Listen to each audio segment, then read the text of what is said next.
Pemirsa TVR Parlemen dimanapun Anda berada, berjumpa lagi dalam program TVR 17 bersama saya Vincent Aldi. Tepat pukul 17 waktu Indonesia Barat kami hadirkan kepada Anda sejumlah informasi paling baru dan menarik seputar kinerja dan kegiatan DPR RI yang telah disajikan oleh redaksi TVR Parlemen. Dan pemirsa TVR Parlemen, inilah TVR 17 selengkapnya.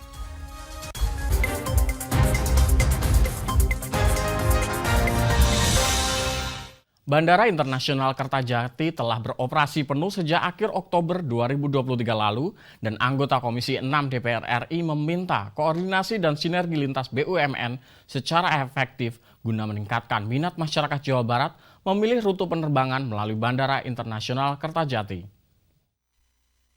Sejak resmi beroperasi pada Mei 2018, Bandara Internasional Jawa Barat Kertajati sempat sepi penumpang dan rute penerbangan. Namun, mulai akhir Oktober 2023 lalu, pemerintah mulai mengoperasikan penuh Bandara Kertajati dengan menambah sejumlah rute penerbangan. Anggota Komisi 6 DPR RI meminta koordinasi dan sinergi lintas BUMN secara efektif untuk menarik minat masyarakat Jawa Barat memilih rute penerbangan melalui Bandara Kertajati. Herman Khairon optimis keberadaan dan pengoperasian penuh Bandara Kertajati akan menarik minat masyarakat memanfaatkan bandara ini, karena fasilitas yang dimiliki bandara cukup memadai. Apalagi pemerintah menambahkan sejumlah rute penerbangan yang potensial baik dalam maupun luar negeri. Untuk itu, perlu ada kolaborasi lintas BUMN untuk melahirkan kebijakan yang mendukung kemajuan Bandara Kertajati.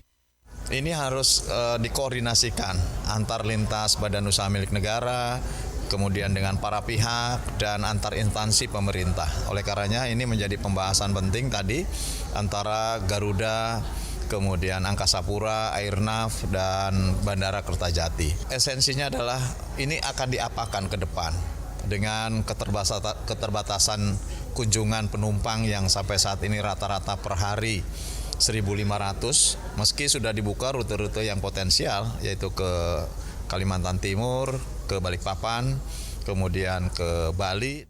BIJB Kertajati merupakan salah satu bandara terbesar di Indonesia. Saat ini, sudah ada 16 penerbangan di Bandara Kertajati setiap harinya. Dari Jawa Barat, Mario TVR Parlemen melaporkan. Menjelang bulan Ramadan, harga beras terus meroket dan menembus harga eceran tertinggi yang telah ditetapkan oleh Badan Pangan Nasional. Komisi 6 DPR RI mendesak pemerintah memastikan pasokan beras di dalam negeri mampu memenuhi kebutuhan konsumsi dengan harga yang terjangkau bagi masyarakat. Kurang dari sebulan jelang bulan Ramadan, harga beras terus meroket, menembus harga eceran tertinggi atau HET yang ditetapkan Badan Pangan Nasional. Komisi 6 DPR RI mendesak pemerintah memastikan pasokan beras di dalam negeri mampu memenuhi kebutuhan konsumsi dengan harga yang terjangkau masyarakat. Amin menilai pemerintah seharusnya bisa menghentikan kenaikan harga beras dengan memperbaiki strategi pertanian, distribusi, serta data pangan nasional yang masih berantakan dan tidak sinkron. Pemerintah harus memastikan stok beras nasional mencukupi dan harganya terjangkau masyarakat umum. Ya, dengan harga sudah tinggi, barang juga nggak ada. Nah, ini kan mengkhawatirkan. Saya minta jaminan soal ketersediaan. Ya, bahan pokoknya ini beras dan juga harganya yang harus terjangkau oleh masyarakat gitu. Sementara itu, Wakil Ketua Komisi 6 DPR RI Sarmuji mendesak pemerintah melakukan penyesuaian HET. Pasalnya, HET yang tidak fleksibel memicu oknum-oknum tertentu menimbun beras yang kemudian memanfaatkan situasi kelangkaan beras untuk meraup lebih banyak keuntungan.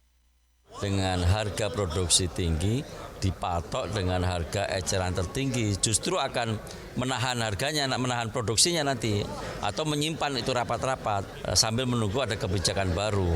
Kalau itu terjadi pasti karena langka, karena orang menahan berasnya, misalkan ditaruh di gudang-gudang, pasti harga akan semakin naik di pasar.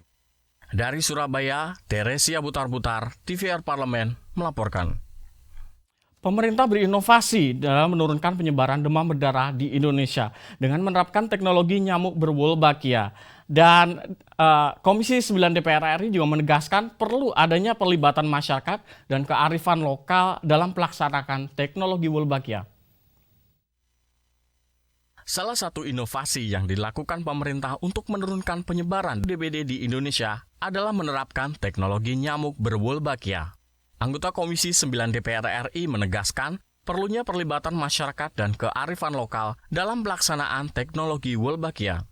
Ratu Wula mendukung penerapan teknologi Wolbachia.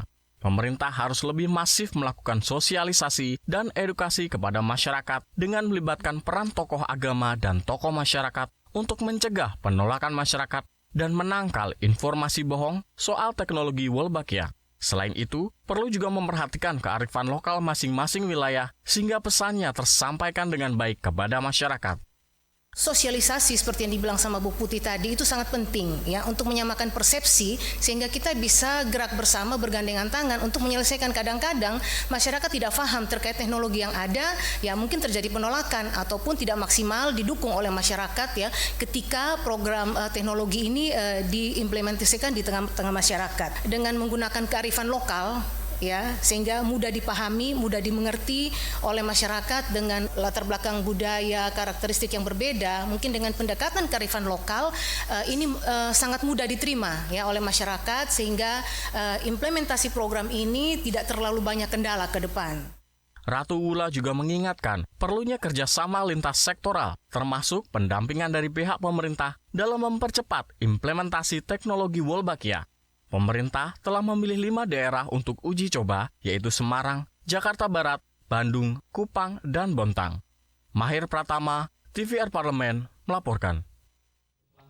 Harga rata-rata beras nasional di tingkat pedagang eceran naik signifikan dibanding sepekan lalu, dan DPR RI telah mengingatkan pemerintah untuk mewaspadai fenomena kenaikan beras. Dan informasi selengkapnya sesaat lagi pemirsa, tetaplah di TVR 17.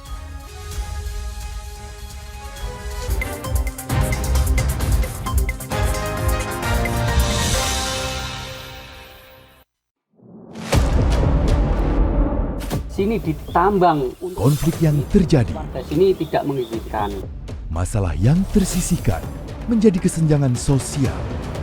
Ya namanya rakyat kecil gak bisa apa-apa, mau komplain juga gak didengar. Sebab apa? Itu menyangkut isi perut kami semua. Bagaimana memutus keterbatasan untuk didengar? Jadi kalau misalnya masyarakat sudah merasa tidak lagi ada yang memperjuangkan aspirasinya, maka masyarakat memang sangat berhak untuk meminta dewan yang mewakili mereka di parlemen. Kami menyusuri batas-batas peristiwa, mengurai berbagai polemik yang terjadi, meluruhkan suara-suara marginal, menjadi nyata dalam setiap aspirasi, melaksanakan tugasnya sebagai wakil rakyat. Saksikan Aksi Dewan setiap hari Senin dan Rabu pukul 10.30 waktu Indonesia Barat, hanya di TVR Parlemen. Mengenal tugas dan fungsi DPR RI. Dewan Perwakilan Rakyat atau DPR adalah lembaga negara yang mewakili aspirasi rakyat. Kehadiran DPR RI merupakan salah satu bukti bahwa Indonesia merupakan negara demokrasi. Sebagai salah satu lembaga perwakilan rakyat, apa saja tugas dan fungsi yang diemban DPR RI? Berdasarkan pasal 20A ayat 1 Undang-Undang Dasar 1945, DPR memiliki 3 fungsi, yakni fungsi legislasi, anggaran, dan pengawasan. Tugas dan wewenang DPR berbeda untuk setiap fungsinya. Yang pertama, fungsi legislasi. Menyusun program legislasi nasional atau prolegnas, menyusun dan membahas rancangan undang-undang, menerima rancangan undang-undang yang diajukan oleh DPD, membahas rancangan undang-undang yang diusulkan oleh Presiden ataupun DPD, menetapkan undang-undang bersama dengan Presiden, menyetujui atau tidak menyetujui peraturan pemerintah pengganti undang-undang yang diajukan oleh Presiden untuk ditetapkan menjadi undang-undang. Yang kedua, fungsi anggaran. Memberikan persetujuan atas rancangan undang-undang tentang APBN yang diajukan oleh Presiden. Memberikan persetujuan terhadap pemindahntanganan aset negara maupun terhadap perjanjian yang berdampak luas bagi kehidupan rakyat yang terkait dengan beban keuangan negara. menindaklanjuti hasil pemeriksaan atas pengelolaan dan tanggung jawab keuangan negara yang disampaikan oleh BPK, memperhatikan pertimbangan DPD atas rancangan undang-undang tentang APBN dan rancangan undang-undang terkait pajak, pendidikan, dan agama. Yang ketiga, fungsi pengawasan. Fungsi pengawasan, DPR bertugas melakukan pengawasan terhadap pelaksanaan Undang-Undang APBN dan kebijakan pemerintah, serta membahas dan menindaklanjuti hasil pengawasan yang disampaikan oleh DPD. Demikian penjelasan tentang tugas dan fungsi DPR menurut Undang-Undang. Informasi ini dipersembahkan oleh TV dan Radio Parlemen, Biro Pemberitaan Parlemen, dan Sekretariat Jenderal DPR RI. DPR RI memiliki fungsi diplomasi dalam menjalankan politik luar negeri sesuai dengan pasal 116 Undang-Undang MD 3. Kontribusi aktif BKSAP DPR RI memainkan peranan penting dalam memenangkan persaingan global melalui IPU, IPA, IPPF, AIPA, dan PUIK. BKSAP memiliki komitmen yang tinggi dalam krisis kemanusiaan dunia. Fungsi diplomasi dijalankan untuk mendukung upaya pemerintah dalam melaksanakan politik luar negeri.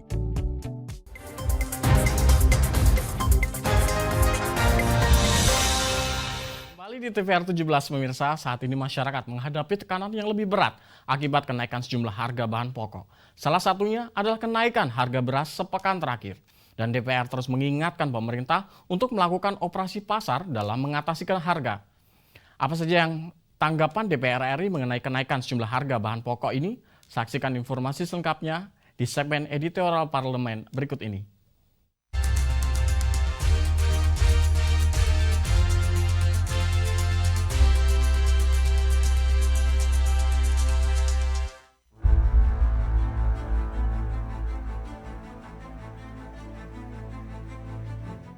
Dikutip dari data Badan Pangan Nasional atau Bappenas, harga beras medium terus naik sejak awal 2024. Di minggu ketiga Februari 2024, beras premium menyentuh Rp15.110 per kilogram. Pada Januari 2024, terus naik hingga menyentuh harga Rp16.230 per kilogram. Sedangkan BPS mencatat rata-rata harga beras medium di akhir Januari 2024 sebesar Rp13.310 per kilogram. Kemudian, pada minggu ketiga Februari 2024 atau pekan lalu, melesat naik mencapai Rp14.380 per kilogram atau naik 2,92% dibandingkan Januari 2024. Hingga Februari 2024, tren kenaikan harga beras tercatat sudah berjalan hampir setengah tahun. DPR RI telah mengingatkan pemerintah untuk mewaspadai fenomena kenaikan beras. Pasalnya, ada kejanggalan dalam kenaikan harga beras. Dengan ketersediaan yang memadai, seharusnya kenaikan harga beras dapat dikendalikan. Tak heran, banyak pihak menduga kenaikan harga beras ditenggarai oleh permainan oknum mafia yang dominan menguasai hulu hingga hilir. Tapi ketika impor juga udah dilakukan dan panen sebenarnya juga berjalan dengan baik karena nyaris tidak ada gangguan sebenarnya walaupun di Tenggareng ada El Nino tetapi panen di tingkatan petani itu juga tidak menemui kegagalan. Maka menurut saya kenaikan harga beras ini menjadi tanda tanya besar. Apakah ada pihak-pihak yang mengambil untung dari harga beras yang naik ini? Karena apa ya? Karena memang kartel beras itu ada. Penguasaan dari hulu ke hilir di tangan kartel itu kan sudah luar biasa dan itu banyak. Saat ini masyarakat menghadapi tekanan yang lebih berat seiring kenaikan harga sejumlah bahan pokok. Selain beras, harga minyak goreng, cabai merah, gula pasir, dan telur ayam juga ikut merangkak naik. Kelangkaan beras dan harganya yang terus merangkak naik membuat pemerintah harus mengambil solusi impor. DPR RI menegaskan, impor hanya boleh dilakukan di luar musim panen agar tidak merugikan petani. Kalau urusan kelangkaan beras, selama produksi dalam negeri kita tidak memadai, apalagi ada El Nino, gejala El Nino yang memang terbukti betul-betul mempengaruhi masa tanam kita termasuk masa panen kita, pasti tidak bisa diatasi. Ya, cara satu-satunya kalau produksi kita kurang itu pasti harus impor. Nggak mungkin kita membiarkan rakyat kita mengalami kekurangan pangan, nggak mungkin. Tetapi kita sarankan supaya impornya diatur tidak pada saat musim panen. Dalam hal ini, pemerintah seharusnya bisa menghentikan kenaikan harga beras yang kerap kali terjadi jelang Ramadan dan Idul Fitri. Strategi pertanian, distribusi, serta data yang masih serampangan harus segera diperbaiki. Kan beberapa kawan sempat ngecek ya di toko-toko, ngecek toko-toko besar itu sempat nggak ada gitu loh. Ya dengan harga sudah tinggi, barang juga nggak ada. Nah ini kan mengkhawatirkan, apalagi ini sebentar lagi kita ketemu dengan bulan Ramadan, kemudian Idul Fitri. Itu yang saya ingatkan kepada pemerintah. Saya minta jaminan soal ketersediaan ya bahan pokoknya ini, beras, dan juga harganya yang harus terjangkau oleh masyarakat gitu. Agar masyarakat kecil tidak semakin menderita akibat tingginya harga bahan pokok, DPR RI mendesak pemerintah gencar melakukan operasi pasar, menindak tegas oknum mafia pangan, dan memberikan bantuan sosial. Tim Liputan TVR Parlemen melaporkan.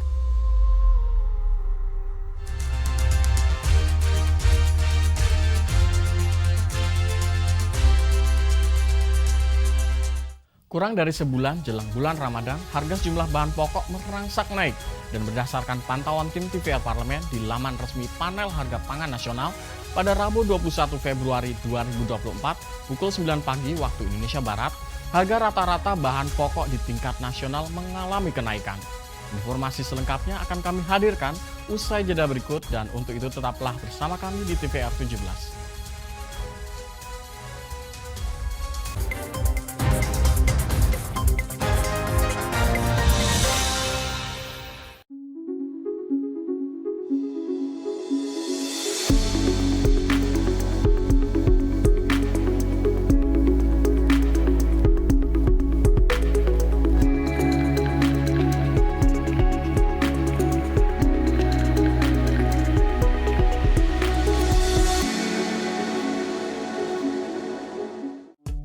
DPR RI memiliki fungsi diplomasi dalam menjalankan politik luar negeri sesuai dengan pasal 116 Undang-Undang MD3. Kontribusi aktif BKSAP DPR RI memainkan peranan penting dalam memenangkan persaingan global melalui IPU, IPA, IPPF, IPA, dan PUIK.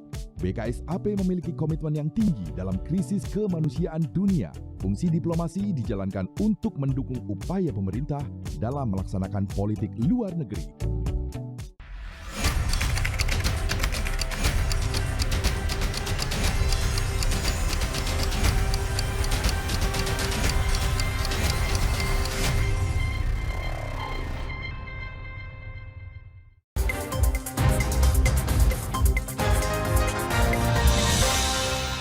Kembali di TVR 17, terkait kenaikan harga bahan pokok di tingkat nasional, anggota Komisi 6 DPR RI Muslim menegaskan Kementerian Perdagangan harus serius dalam menstabilkan harga di pasar. Dan selengkapnya berikut laporan rekan kami, Nazia Sudirja, yang ada di Komisi 6 DPR RI. Baik pemirsa TVR Parlemen dimanapun Anda berada, seperti yang diketahui bahwa harga bahan pokok penting dan juga strategis ini mengalami kenaikan yang cukup signifikan pemirsa, seperti cabai, bawang merah, bawang putih, minyak goreng, dan juga beras pemirsa. Bahkan saat ini harga beras sudah mengalami kenaikan hingga 16.200 per kilogram ya pemirsa. Dan oleh karena itu pemirsa, Komisi 6 DPR RI melakukan rapat kerja dengan Kementerian Perdagangan Republik Indonesia untuk membahas terkait dengan kenaikan harga bahan pangan pokok tersebut. Oleh karena itu pemirsa, untuk mendengarkan penjelasan lebih detail terkait dengan pembahasan tersebut, langsung saja kita dengarkan pernyataan dari anggota Komisi 6 DPR RI, yakni Bapak Muslim dari fraksi Demokrat berikut ini. Migas. Yang kedua tentu Pak Menteri ini yang menjadi sorotan, tentu ini menjadi catatan buat kita semua Pak Menteri. Kita tahu akhir-akhir ini Indonesia dihadapkan juga dengan banyaknya persoalan seputar kebutuhan pokok masyarakat, ya kan, dari mulai kelangkaan, kemudian kenaikan harga minyak goreng, kacang kedelai yang membuat pengusaha tahu dan tempe berhenti berproduksi. Termasuk juga harga cabai, Pak Menteri, gas ini terasa betul nih Pak Menteri ini. Ini juga luar biasa, daging sapi, kemudian juga gula sekarang sudah banyak juga yang kita lihat sudah sepi di pasaran, ya kan. Kemudian yang kedua berkaitan minyak goreng. Saya pikir ini satu sisi kita apresiasi ke Pak Zulhas ini ketika persoalan minyak goreng luar biasa ada solusi dengan minyak kita. Saya ingin dapat gambaran ini gimana posisi minyak kita hari ini Pak Menteri, karena ini saya pikir solusi yang luar biasa yang dilakukan oleh Pak Menteri ketika itu, yang ketika minyak goreng begitu tinggi Pak Zul masuk dan saya lihat stabil di lapangan dengan solusi minyak kita. Kita ingin dapat gambaran juga Pak Menteri ini posisi case minyak kita ini, apakah ini akan berlanjut terus-terusan atau hanya ketika posisi dalam krisis minyak goreng kemarin. Kenapa? Karena ingin kita tahu betul, kalau ingin kita nggak antisipasi, saya yakin ke depan ini nggak terkendali lagi juga berkaitan minyak goreng. Kemudian juga tentu kita melihat juga salah satu langkah yang dilakukan oleh Pak Menteri ketika harga-harga barang kebutuhan pokoknya naik adalah sidak. Pada pasar-pasar tradisional saya melihat langsung cukup bagus. Tapi kadang-kadang setelah Pak Menteri sidak ini tiba-tiba barang ini hilang lagi Pak Menteri ini. Ya, ini real kenyataan. Tentu kita berharap ini ada upaya-upaya yang dilakukan oleh pihak Kementerian Perdagangan ini berkaitan saya nggak tahu nih siapa di balik ini semua. Pasti permainan ini kan pasti di akhir-akhir, apakah di menjelang Idul Fitri dan Natal, kemudian akhir tahun. Saya pikir ini bukan hal yang baru. Kita harapkan ada langkah-langkah konkret yang dilakukan oleh pihak pemerintah. Yang kedua tentu untuk mensikapi itu semua, tentu kita harapkan ada satu skema koordinasi Pak Menteri, yaitu berkaitan juga konsolidasi dengan lembaga, khususnya lembaga atau badan terkait, ya terutama di Badan Pangan Nasional. Saya ingin dapat gambaran juga seperti apa sih sebenarnya antara Kementerian Perdagangan ini dengan Badan Pangan seperti apa. Jadi sehingga kalau dua lembaga ini saya yakin bisa bersinergi. Ini langkah-langkah konkret untuk mengantisipasi yang kita anggap ini udah tradisi Pak Menteri. Kita harapkan di era Pak Zul ini kita akan support penuh Pak. Jadi sehingga persoalan ini bisa ada solusi yang terbaik. Yang kedua terkait juga dengan polemik minyak goreng. Kita tahu betul bahwa kita lihat dari sisi pengeluaran, komponen terbesar adalah konsumsi rumah tangga. Ini tumbuh hanya 2,2% sepanjang tahun 2021. Ini tentu kita melihat bahwa ada kondisi rendahnya perbaikan ya daya beli masyarakat. Biarpun kita lihat kondisi ekonomi kita juga hari ini tidak baik-baik aja Pak Menteri. Ini perlu juga ada kebijakan terpadu dari pihak kementerian, jadi sehingga daya beli masyarakat ini bisa terus naik, jadi sehingga konsumsi juga bisa didorong semaksimal mungkin. Saya pikir itu beberapa hal, pimpinan. Terima kasih. Assalamualaikum warahmatullahi wabarakatuh. Baik pemirsa TVR Parlemen, itu tadi pernyataan yang disampaikan oleh anggota Komisi 6 DPR RI yakni Bapak Muslim dari fraksi Demokrat. Tadi disampaikan bahwa Kementerian Perdagangan RI ini perlu untuk terus melakukan pengawasan terutama ke pasar-pasar tradisional pemirsa, karena memang sebetulnya Kementerian Perdagangan RI ini sering melakukan sidak ke pasar tradisional, namun ketika sidak selesai dilakukan ini harga bahan pangan pokok ini kembali naik dan menjadi langka kembali pemirsa. Oleh karena itu pengawasan untuk terus dilakukan dari Kementerian Perdagangan RI ini utamanya untuk menjaga harga beras dan juga harga minyak yang saat ini melonjak naik. Tadi juga disampaikan bahwa Kementerian Perdagangan RI ini juga perlu terus melakukan koordinasi dan juga sinergi dengan lembaga-lembaga terkait seperti Badan Pangan Nasional untuk menjaga stabilitas harga bahan pangan pokok, juga untuk mengantisipasi kenaikan harga utamanya menjelang puasa dan juga lebaran yang sebentar lagi akan datang pemirsa. Dan pemirsa, demikian yang dapat saya laporkan. Saya Nazia Sudirja kembali ke studio. Selanjutnya pemirsa, apa saja yang menjadi topik perbincangan di media online nasional pada hari ini? Usai jeda tetaplah di TVR 17.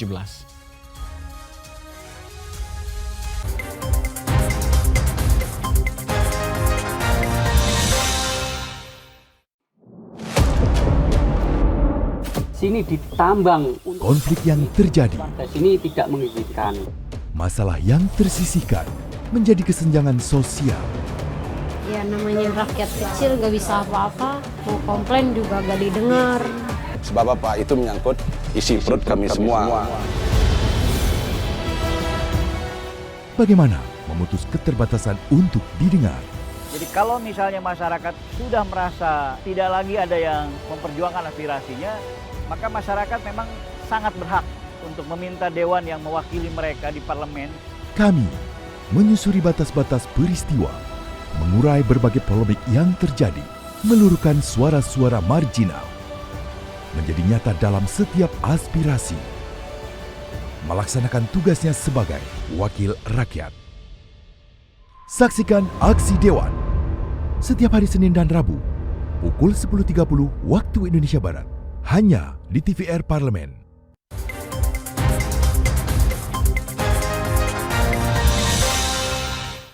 Kembali di TVR 17, pemirsa TVR Parlemen, kali ini kita masuk ke segmen media online nasional. Mari kita simak isu apa saja yang menjadi sorotan media, serta tanggapan dari sejumlah anggota Dewan bersama rekan kami di Fariska.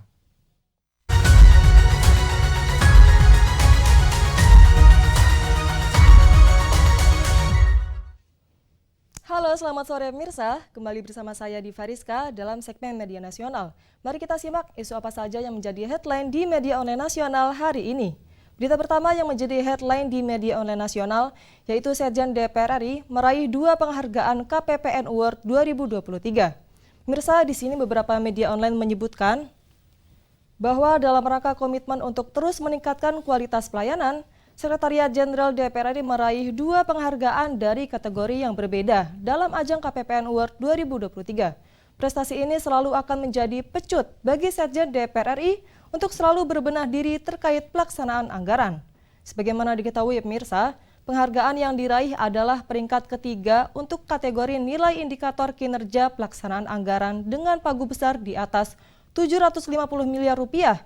Dan juga peringkat ketiga untuk kategori implementasi kartu kredit pemerintah. Terkait hal ini, Deputi Administrasi Sekjen DPR RI, Sumaryandono mengatakan bahwa kerja ini tidak hanya didukung oleh Biro Perencanaan dan Organisasi, dan juga serta Biro Keuangan, namun juga seluruh pegawai Sekjen DPR RI maupun stakeholder eksternal pendukungnya juga. Baik pemirsa, kita beralih ke berita selanjutnya yang juga menjadi headline di media online nasional, yaitu tanggapi perkara pidana koneksitas, DPR RI menegaskan Undang-Undang KPK dan Undang-Undang KUHP tidak bertentangan dengan Undang-Undang Dasar 1945. Pemirsa, di sini beberapa media online menjelaskan bahwa DPR RI menilai Undang-Undang Nomor 30 Tahun 2002 tentang Komisi Pemberantasan Tindak Pidana Korupsi dan juga Undang-Undang Nomor 8 Tahun 1981 tentang Hukum Acara Pidana tidak bertentangan dengan Undang-Undang Dasar 1945. Terkait hal ini, Wakil Ketua Komisi 3 DPR RI, Habibur Rahman, mengungkapkan bahwa terkait perkara pidana koneksitas, masing-masing instansi yang terlibat dalam penyidikan bukan untuk saling melemahkan, namun saling bersinergi melalui peran yang ditetapkan. Sebagaimana diketahui, MK mendengar pendapat DPR RI guna menindaklanjuti perkara nomor 87-PUU-21-2023 yang diajukan oleh pemohon Gugum Ridho Putra di Mahkamah Konstitusi. Dalam gugatan tersebut, pemohon menilai penanganan perkara korupsi yang mengandung koneksitas di KPK lebih condong mengedepankan penghukuman kepada pelaku dari kalangan sipil saja, namun minim kepada pelaku dari kalangan militer. Baik mirsa, itu tadi headline di media online nasional yang membahas terkait dengan Sekjen DPR RI meraih 2 penghargaan KPPN Award 2023 dan juga berita mengenai tanggapan perkara pidana koneksitas. DPR RI menegaskan Undang-Undang KPK dan Undang-Undang KUHP tidak bertentangan dengan Undang-Undang Dasar 1945. Sekian dari saya di Fariska, kembali ke rekan Vincent.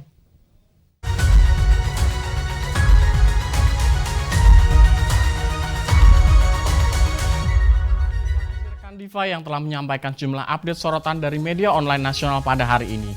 Segmen media online tadi sekaligus menutup program TVR 17 edisi sore hari ini.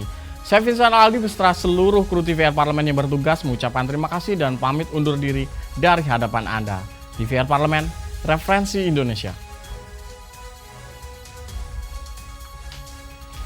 Udah selesai lah.